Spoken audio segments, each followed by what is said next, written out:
And he had offered some prayers to Krishna, and then Krishna asked him for a benediction. Now, interestingly, the prayers that he offered really were filled with Aishwarya, Krishna's potencies, his power, his unlimited power as the cause of the entire universe. Now, just consider how powerful the cause of the entire universe must be. That means the cause of the air that we can't see, the cause of the ether, the akash that we can't even feel, the cause of the sky, the cause of the stars, the planets, the seas, the mountains, and there's countless universes. And he's the cause of he who makes the human body work. The cells are unlimitedly complicated. One little cell in the body is unlimitedly complicated. How do you say cell? That kind of cell? Koshika. Because kosha means covering. Koshika means covering. Okay.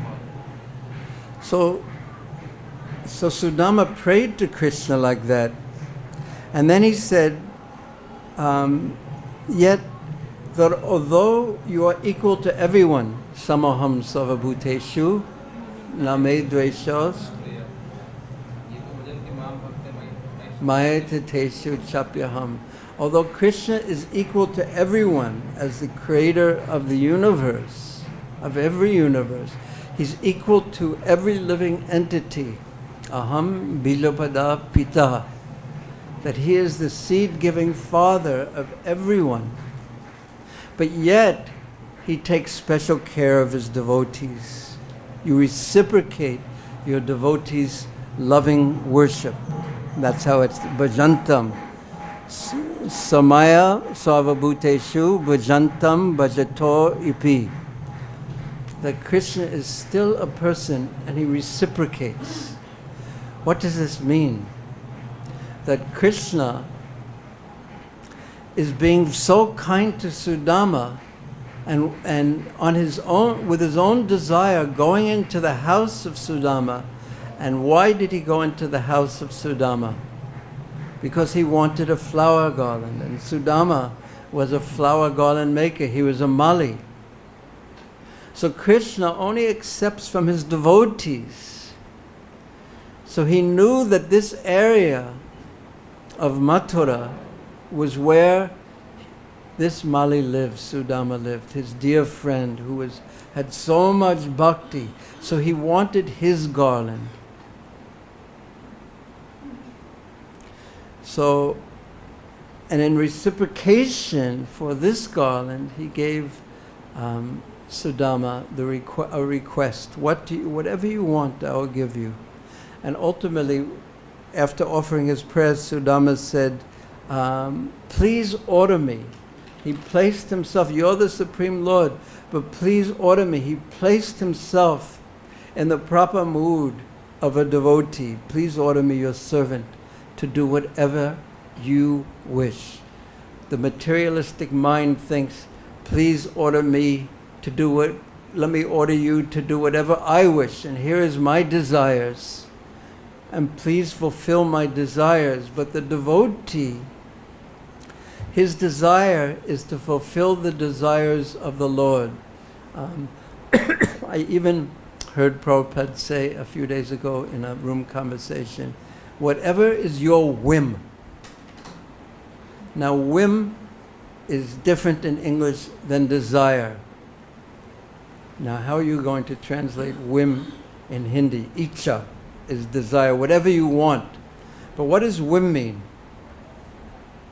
Does anyone know the difference between whim and desire? The subtle difference? In Hindi we call it manchalapan, that whatever mind desires. Yes, like that. So right now I want some mango drink because I'm thirsty for that. And no, never mind that. I want some other grape juice or something. Whatever. The mind jumps from here to there. So Prabhupada used this term. What is it again? Manchalapan. Wherever the mind goes. Chapalam. Manchalapan. Yeah, man chalap. Yeah, chalapan. Yes, I understand. Okay. Whatever the mind moves to, because this is the business of the mind. To jump for one thing and hold on to that, and then it holds on to something else, and then it holds on to this. And at one moment it hates this, at the next moment it loves that, and then it loves the thing that it hates and hates the thing that it loves. It just jumps around. So he's saying, let me serve. Prabhupada used this term, whim. Manas chanchalam. Something like that. Let me serve the whim of Krishna. If Krishna desires it, let me fulfill that desire. So please order me, your servant, to do whatever you wish. To be engaged by you in some service is certainly a great blessing for anyone. And indeed, this is how Prabhupada, there are so many meanings that the Hare Krishna Maha Mantra can be translated into. Srila Bhaktivinoda Thakur has written a translation. Srila Gopal Guru has written a translation. Srila Raghunath Das Goswami has written a translation. So many different translations, meanings of the Hare Krishna Maha Mantra. Every word has so many different meanings in every sequence. But Prabhupada, he translated it first for us in one sense, you could say a simple way, but it is the essence, the sar of the meaning and of what devotional service is. Please accept me as your servant. Please allow me to serve you. Because this is exactly the opposite of the way a conditioned soul, a jiva in this material world thinks. Ahankara vimudatma.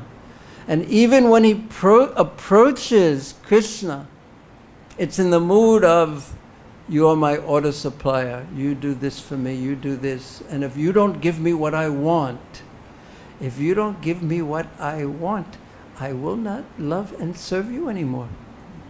I will find another master. This is the mood of a conditioned soul. Even when he is approaching the Supreme Lord, if he doesn't get the happiness or the desires he thought that the Lord was supposed to give him, the reasons why he came, if you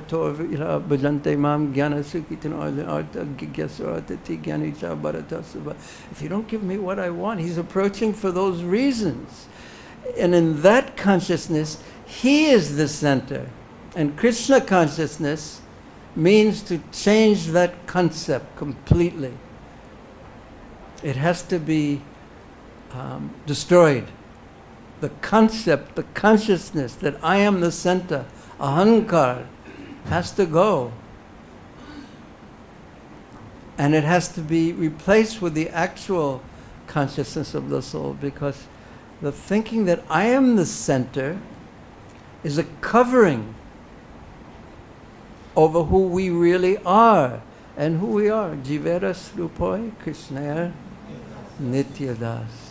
And if we don't become a dasa of Krishna or a dasi of Krishna, because it is our actual dharma, our actual constitutional, natural, foundational nature, we will end up just serving another master. Either a dog or a fish or a family or a country or a boss. Because we have to serve. And that type of service simply doesn't bring us the satisfaction of the soul that we long for. So Sudama's mood reveals why Krishna came to his house. He didn't even have to go to Krishna. Krishna came to his house. His prayers, his mood, his desire to serve, his bhakti reveals that. And we should penetrate into that mood and see what has attracted Krishna to come to the house of this Mali And a Mali is not considered very high class person. But Krishna was so attracted, he came. And he tells each and every one of us, he wants to do what Krishna wishes. To be engaged in some service is certainly a great blessing for anyone. Therefore, the prayer of the devotee is, please allow me to serve you. Please accept me as your service. Please allow my chanting of your holy names to be offered to you as a service. It means chanted with devotion. So then, the next verse, there's 52 verses. This is the 49th, 54 more verses about Sudama. What does Sudam mean? Dam means rope and Sudam I learned. Huh? Dam normally means rope, but I don't know what it is actually. Sudam means nice rope. Anyway, he's caught someone very, very nice with his nice rope. That's Sudama.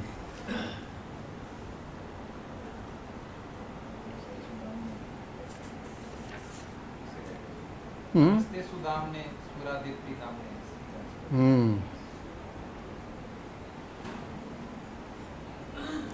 So now Srila Sukadeva Goswami continues telling this to Maharaj Parikshit, because Maharaj Parikshit is at the last moments of his life. And this is giving him life. This is feeding him. This is nourishing him. This is what he wants to hear. This is the summum bonum, as the 10th canto is called. Do you know that the asraya tattva, the source of everything, that which everything else takes shelter of? But very interestingly, the Mayavadi impersonalists, they say that the asraya tattva is given in the 12th canto. They don't accept the 10th canto as the asraya tattva as the actual essence, the source. And they say it's that there's one chapter right before Maharaj Parikshit leaves this world, where Krishna, where Sukadeva Goswami speaks gyan to him, that you're not your body, don't worry, just give up this world. So they say that is the summum bonum. This is the topmost knowledge.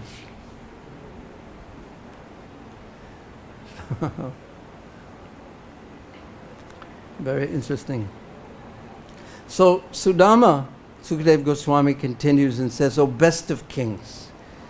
He's speaking to whom? To Maharaj Parikshit.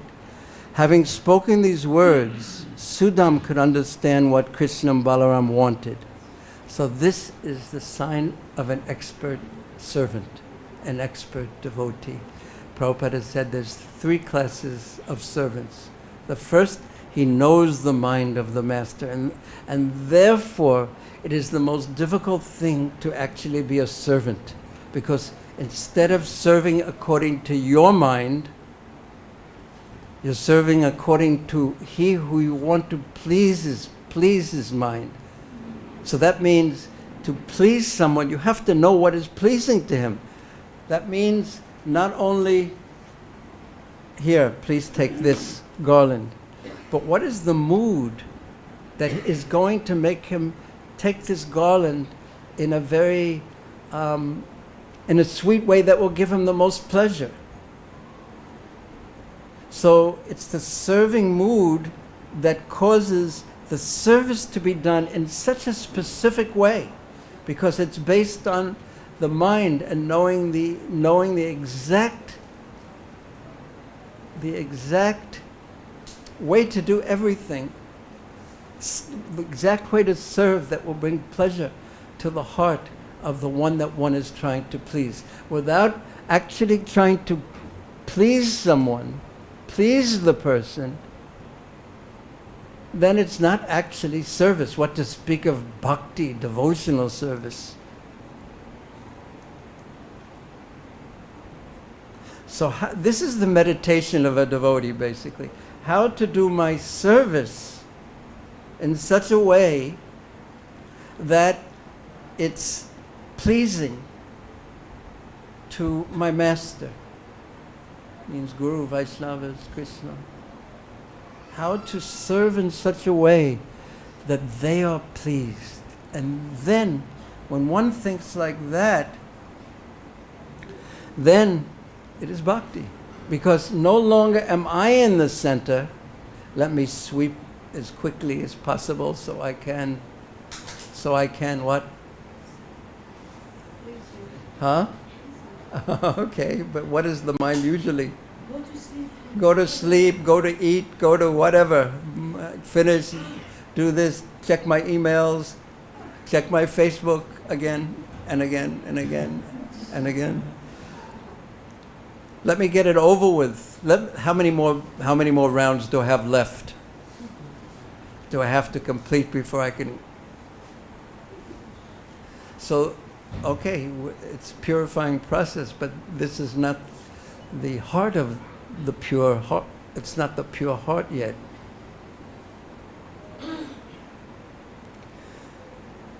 So Sudama, so the first class servant knows the mind of his master. This is what Prabhupada said. And therefore, before being asked, he does the service. He knows just what to do. Because there is Chittite Koriya Aikya. The chitta, the mind, has become one in the sense that he's molded his consciousness to please his master's consciousness. The second class servant, he doesn't know what to do before he's told, but at least after he's told, he knows what to do, and he does it. And the third class servant, well, even after being told, he still does what he wants to do. So, yeah, you're laughing now, but I'm not laughing. But being a third class servant is at least there's some attempt there. So Sudama was first class. Krishna, there was like a garland off to the side, and all Krishna had to do was just a little glance in that direction. And after all, he had come to the house of a Mali. And then all he did was just glance. And that was enough. So Sudama could understand what Krishna and Balaram wanted. Now, why did they want this? We'll talk about in a moment. Thus, with great pleasure. Now, this was his pleasure. He was a garland maker. He was expert at it. With great pleasure, he presented them, Krishna and Balaram, with garlands of fresh, fragrant, and soft flowers. So our acharyas also explain that although he presented Krishna and Balaram and the cowherd boys with wonderful garlands, there was one special garland that he gave to Krishna.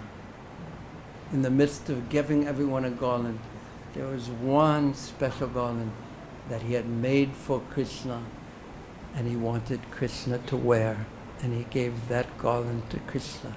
This was the secret desire of his heart, and he did it in such a way that he didn't insult anyone else either.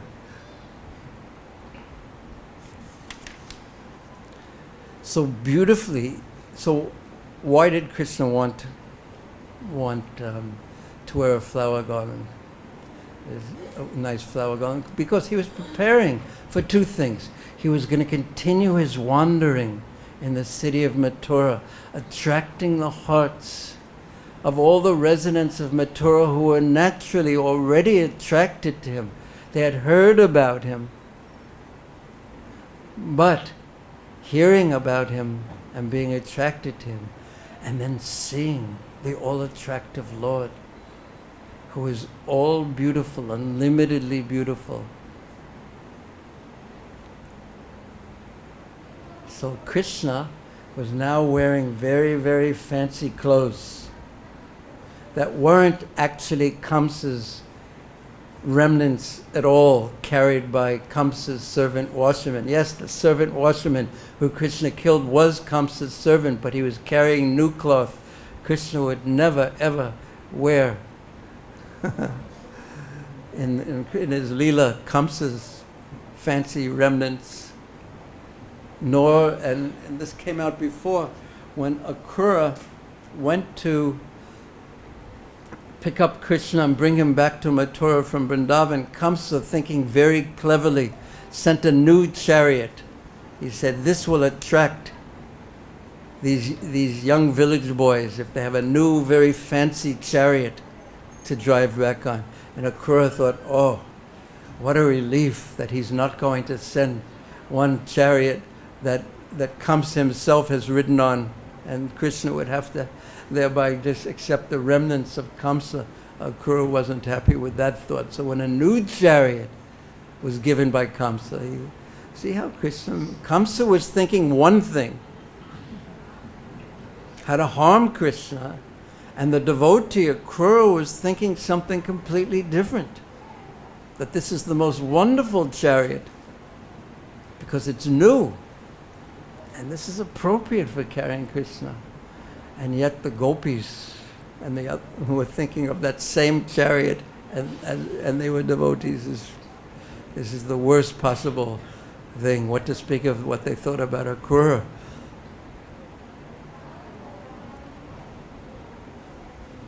So beautifully adorned with these garlands, Krishna and Balaram were delighted. Krishna, Rama, Saha, Anugao, that along with their friends, Pranataya, okay, that comes a little later, beautifully ornamented. He was prita, he was satisfied, because the garlands were beautiful, but they were given with such a devotional mood by such a devotee, Sudama. So the two lords then offered the surrendered Sudama, who was bowing down before them, whatever benediction he desired. So previously it described that when Krishna entered in, he touched his head, does anyone remember to what? The earth. But now he does full obeisances. And our acharyas say he just touched his head to the earth. He didn't offer full dandavat obeisances at first because he was just so happy that Krishna entered into his own house.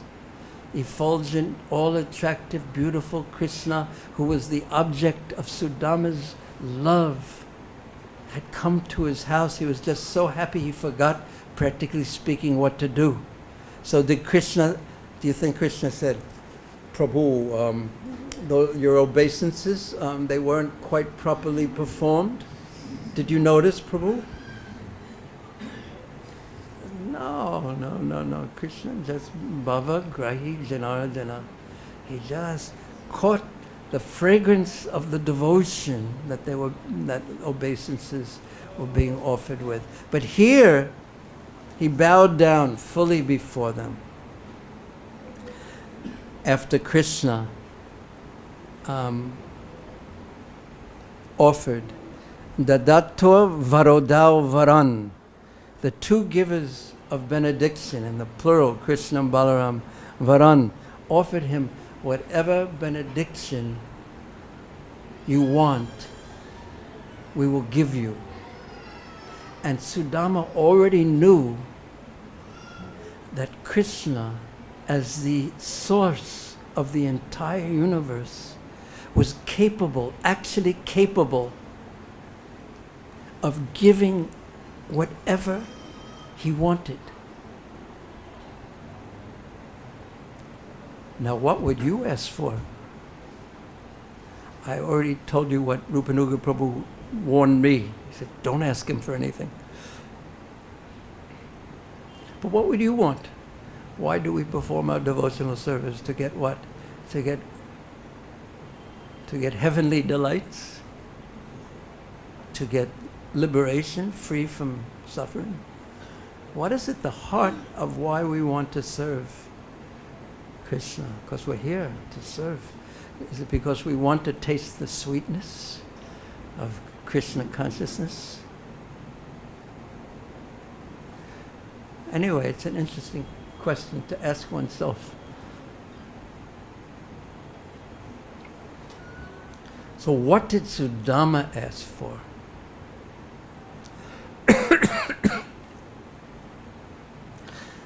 He asked for something. He didn't say, no, I won't ask any, whatever you want to give, whatever, I just want. But this is what he asked for. So api vavre achalam bhaktim tasman eva akilat mani. I want this is what he chose. Achalam. You talked about the chalam mana chalam. So what? But this is achalam. What does achalam mean? Not moving. Achalam bhakti. Tasmin eva akalat mani. I want devotional service, bhakti, to Akilatmani, who is the supreme soul of everything.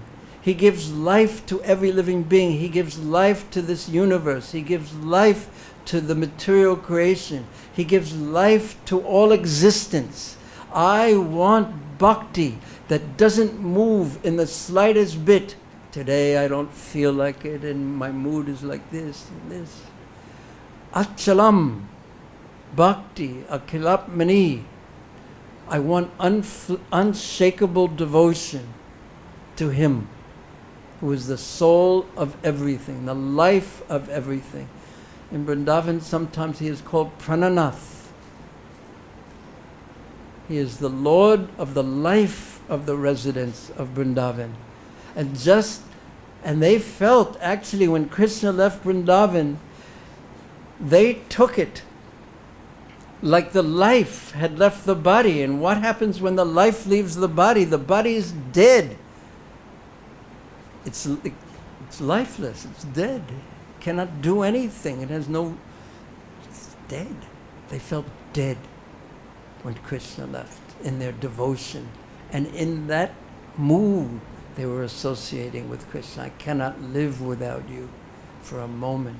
And actually, with the message that Krishna sent back, which the Sanskrit slips my, but it's Premna. Premna, he sent back a loving message while he was leaving that said very, very simply, I'm returning, I will come back. I'm coming back. And he said it with love. So it is said that that message kept the gopis alive. But it's not, I think I mentioned this already, it's not the way they would think, we would think that it kept them alive, or I would think, oh, the hope that Krishna would return is going to return. I have something to live for. But their mood wasn't like that. It was, if I die and Krishna returns, he's going to feel so unhappy, so miserable. Look what I've done. I've caused the death of these people who've given everything to me. Therefore they kept themselves alive. Just see the purity, the refinement, the total love of the resonance of Vrindavan for Krishna. Just see how Krishna-centered it is completely. You could say 100%, but you can, if there's something more than 100%, it was that. But so refined, only they love Krishna with everything, completely. And their only concern was Krishna. This is what Vrindavan means. This is what Braj means.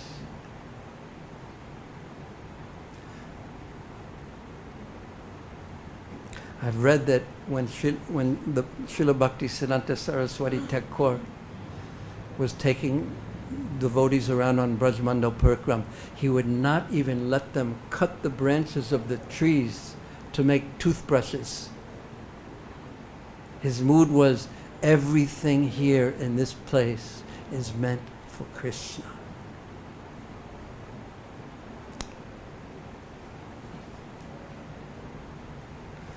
So Krishna consciousness is actually very heavy. It's very deep. It's very complete.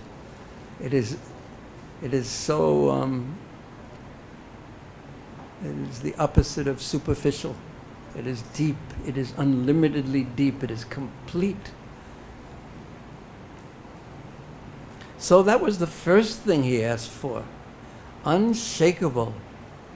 Achalam Bhaktim Akhilatmani, who is the super soul, the source, the soul of everything, that gives everything life. And then Tad Bhakteshu Cha Sohridam. I want also to Sohridam. I want friendship with those who are devotees. I want devotion that's unshakable to the Supreme, unshakable devotion to the Supreme Lord, and I want friendship, actual friendship with the devotees of Krishna.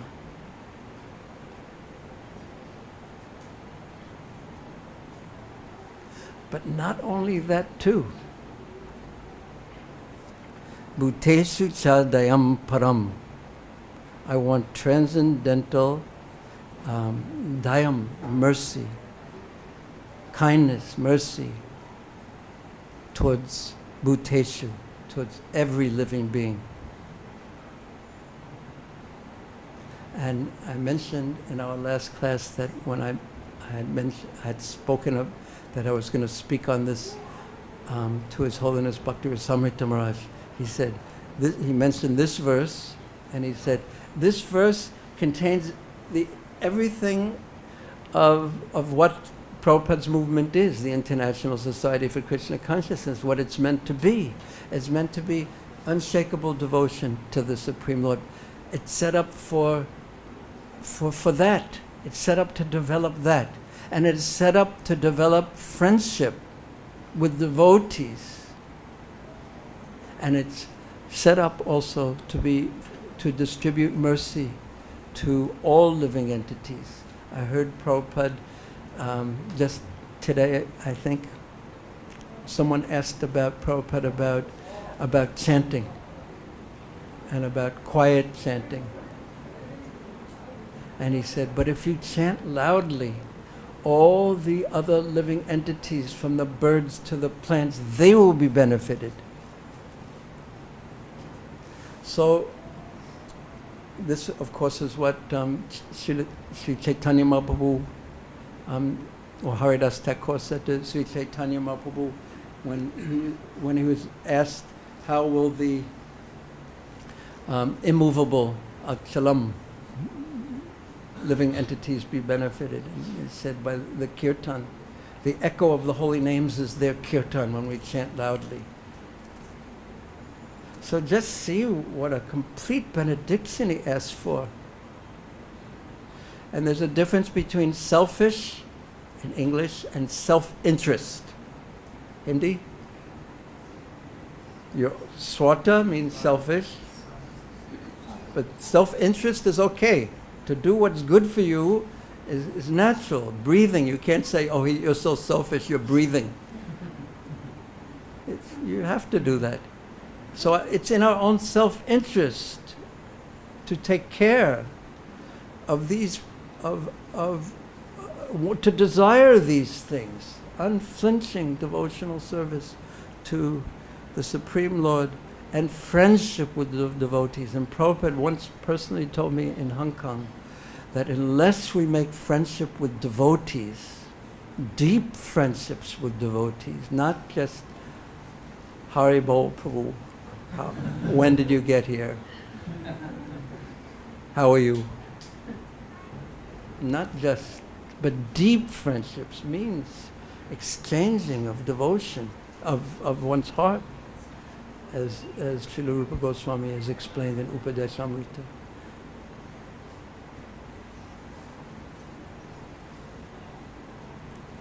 And so Prabhupada told me that unless you make deep friendship with the devotees, we are social by nature, we need friends, we have to have friends. Unless we make deep friendship with devotees, we will be forced by our nature to make friendship with non-devotees. And if we make friendship with non-devotees, he said, we will not be able to follow the principles. So very important from every point of view to make deep friendship with devotees. And then bhuteshu chadayam param, to be kind to all living entities. All living entities. Merciful, transcendentally merciful, param dayam.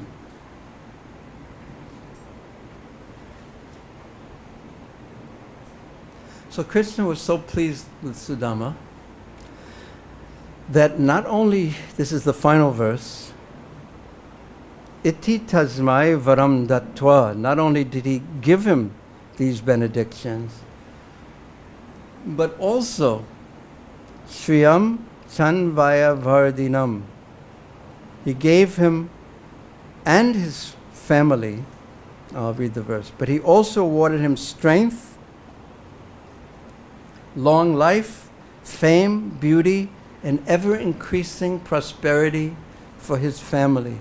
Now, he didn't desire these things at all. He didn't ask for them, and he didn't desire them. This is what he actually desired, these three things. But still, Krishna gave him that. Then Krishna and his elder brother Balaram,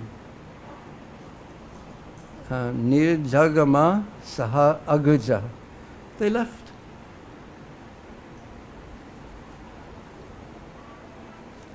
So we can wonder with Sudama, he just got these most wonderful benedictions from Krishna, but then Krishna left.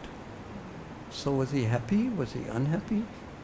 He had seen Krishna, he was so happy, but then Krishna left with Balaram. Actually, our acharyas say that Krishna wanted to stay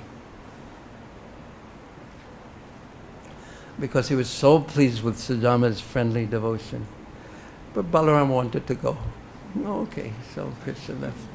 So what do you think? What do you think Sudama, how he felt? Krishna was in his own house, and then suddenly his house was empty. Krishna wasn't there anymore. What do you think he felt?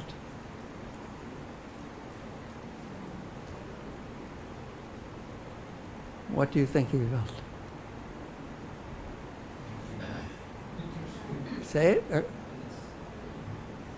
But then Krishna left.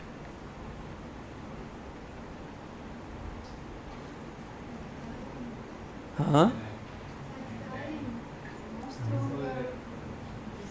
Yeah.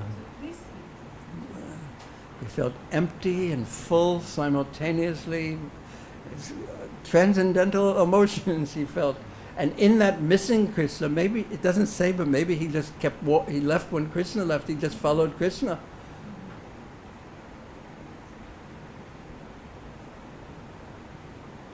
So that contrast, Hindi word, contrast. Very good. Contrast how Krishna treated Sudama with how he treated the washerman.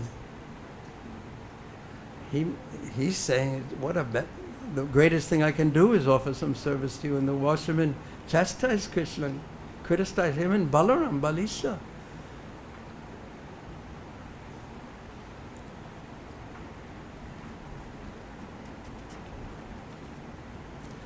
But there's one other thing I want to say here too. There are actually two more verses where two more circumstances that I know of in the Bhagavatam, but we'll only talk about one of them. right now, where a great devotee asks for a benediction, and it's very good to understand what he asked for. Now, when Parikshit Maharaj, in the 19th chapter of the first canto, when he went to the bank of the Ganga or the Yamuna, and he prepared, and he started asking the Brahmins, please, what should I do? I'm going to die in 7 days. How should I spend this time? This is such an essential question for us all. How should we spend our time? Because whether it's 7 days or 7 years or 70 years, our time is all coming. So how should we spend our time? But especially Maharaj Parikshit was asking this question because he knew that in 7 days he was going to die. Now, how terrified we would naturally become. But Maharaj Parikshit, he wasn't. He was a Maharaj in all ways. So he he gave up his kingship to Janmejaya. I'm not going to eat anymore. I'm not going to drink anymore. He went to the bank of the Jamuna Ganga, and so many sages came around, and he's asking this question: how should I spend my last days? In other words, what should I fill my consciousness with? Adishyam manasyam visya upasevate, because according to what our sadatat bhava bharata, according to what fills our consciousness, that will determine where we go in our next life. So important. So before he asked that question, surrounded by so many great exalted personalities, he asked them for a benediction. And this is what he asked for. First, he offered his obeisances to everyone. Namo dvijabhya. To all you twice-born souls, I offer my obeisances.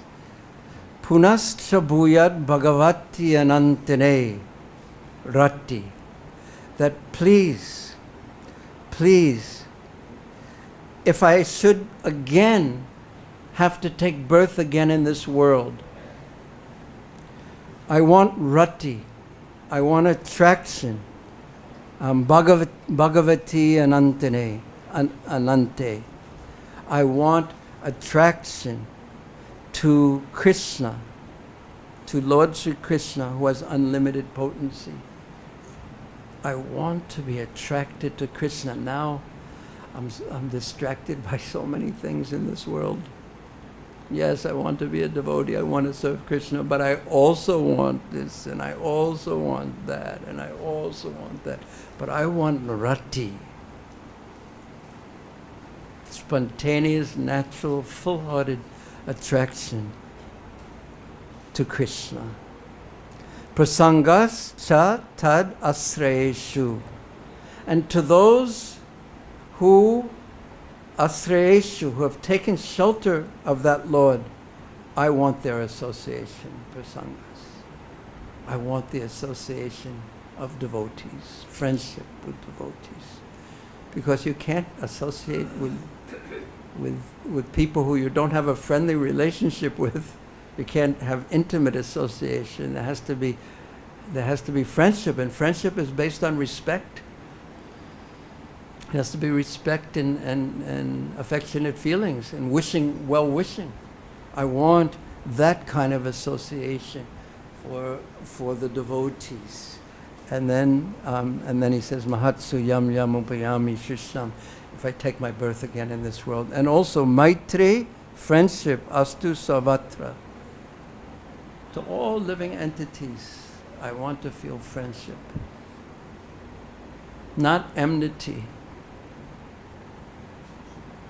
Regardless, all living entities. Now that is quite amazing. Wherever I take my birth, savatra, everywhere, let there be friendly relationships.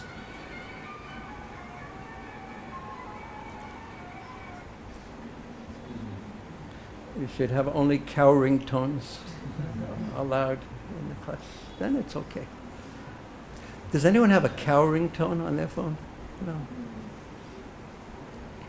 If you did, we could just call you and have so much fun.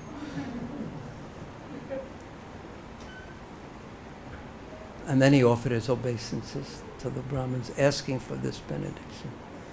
And also Markandeya Rishi, that's the third one that I saw, asked for 2 out of these 3.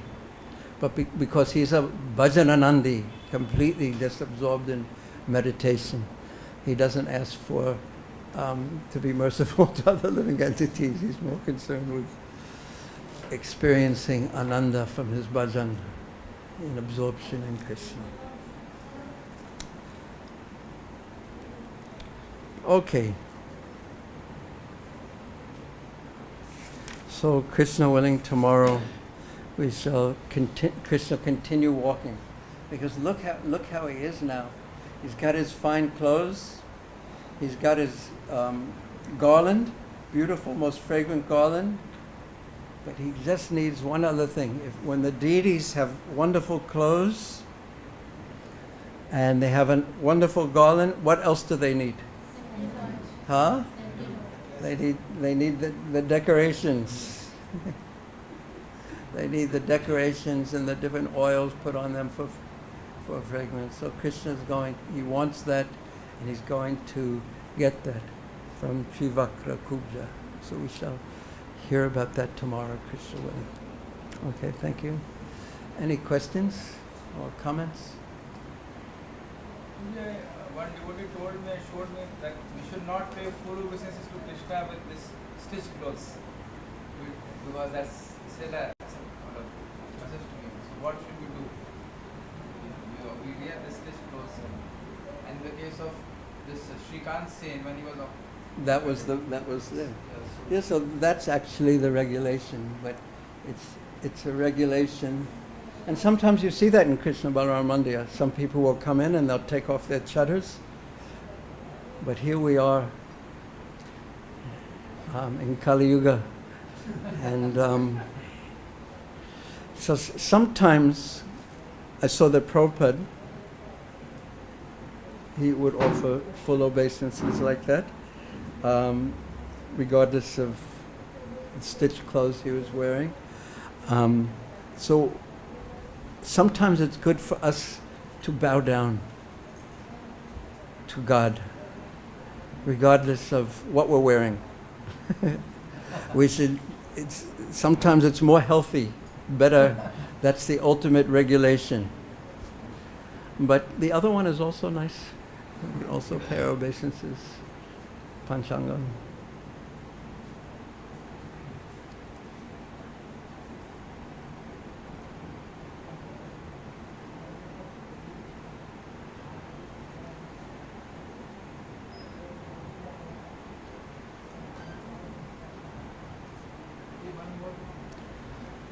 You last time mentioned in the class that we don't want to give our hearts to Krishna. Who doesn't? I said we don't? Or I said I don't? Okay. Which did I say? But then... Because I may have to apologize. No, the problem is that even if you want to give the heart doesn't go to Krishna. That is, if you want to, it's not that it goes. We want, yeah. This is something to lament about. Yes? This is proper lamentation. That I have so many other desires, have an aversion to you since Anadi Bahimukh, Krishna Bhule Se Jeev, Anadi Bahimukh. So this is something worthy to lament over. But also it's good to think sometimes the heart becomes full and really sincerely, fully desires Krishna. Yes? According to our capacity, like when the kirtan is really wonderful, the deities or whatever. So we should think of what makes our heart like that and do more of that.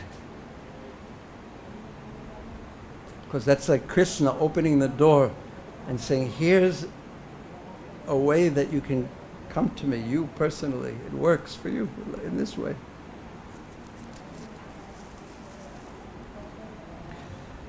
Tudai Vimidrisa Miha Nano Jano Raga. And then Trinadapi Sunichana. It's the doorway to humility. And humility is the doorway to proper chanting.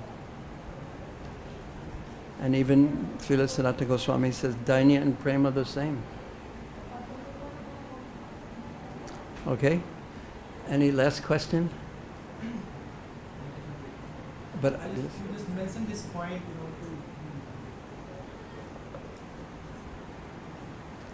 you just mentioned this point, develop a friendship with a devotee, fellow devotee. Should not be formal one, it should be the intimate one. at least with some devotee, at least one devotee, we should have a very affectionate, trusting relationship. If in your life you have one or two or three devotees that you can open your heart to fully, you're very fortunate. But we should have a friendly relationship with devotees, and that means we have to somewhat ignore their conditioned nature, the conditioned part of the nature, but appreciate the fact that a devotee is so rare in this world. So we should have a friendly affection towards ideally all devotees. Yeah, I'm sorry. Means I was trying to ask you, if you open your heart to someone with whom you think that you put in great faith, it's become very difficult for a person who is holding a position like manager position or some position, and he wants to relate with someone intimately, like as a close one, and I find it very difficult at some. Do you manage here? Not, I'm just here somewhere. Where? Well, I'm in many places. But I find it All at the same time?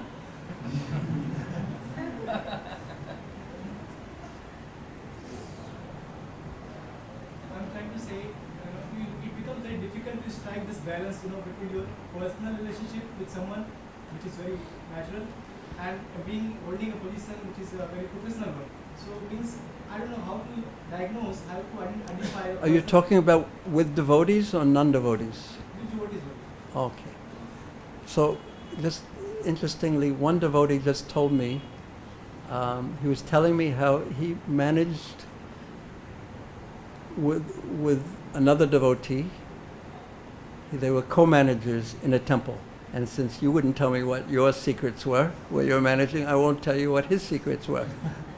But anyway, he said, and not only that, they shared the same office together, but they also were living in the same room together. And they quickly understood that this wasn't going to work. But the way we would usually do things is we would get new offices or get new rooms to live in, but they just decided to forget the office when they were in their room, and they were able to do it due to their sincerity.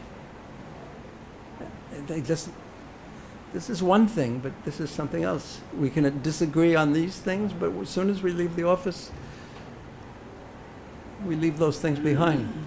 And another devotee, one of the devotees in the Bhakti-Vedanta hospital in Mumbai, he told me that when they first started the hospital, that His Holiness Radhanath Maharaj said, every 2 weeks, all the devotees should get together, these senior devotees should get together, and you can talk about anything you want except the hospital. And they, after so many years, they still do that. So it takes some creative thinking, but if you don't do it, if you don't have friendship with the devotees in that way, then you'll be lonely.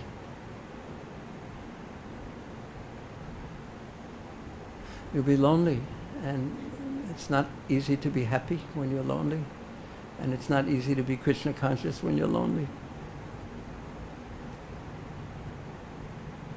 Once you develop this friendship with someone from the heart, and because it requires a great deal of surrenderness, a great deal of emotion. So once you are opening your heart to someone in an intimate manner, the certain baggage you are carrying, from past, from professional and this and that, it comes in between. It hinders the very relationship that you're trying to establish with the person, and it just somehow forbids you to develop the intimacy you want to develop, in actual terms. So, means all this termination, this position and all that things, it takes away the very pleasure you want to, reciprocate and induce in this relationship. So, means either you be an intimate person or you become a professional. I mean, I find it very difficult to be together both. Do you know anyone who has the same problem that you have? Huh? But since you've just told everyone a deep secret of your heart, you probably, I'm sure if you talk to people about this particular thing, they'll say, I also have the same problem or something, and then you talk about it and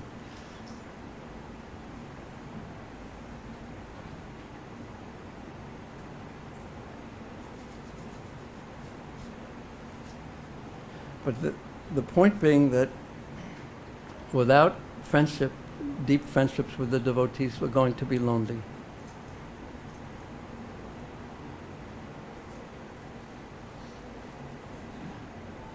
I mean, I could speak on this subject for a long time, but I won't, because it's too late.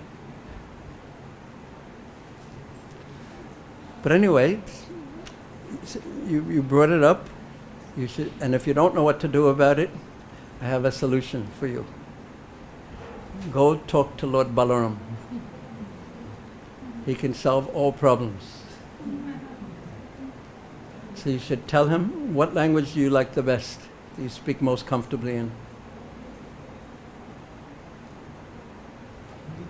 So he also speaks Hindi, it's okay.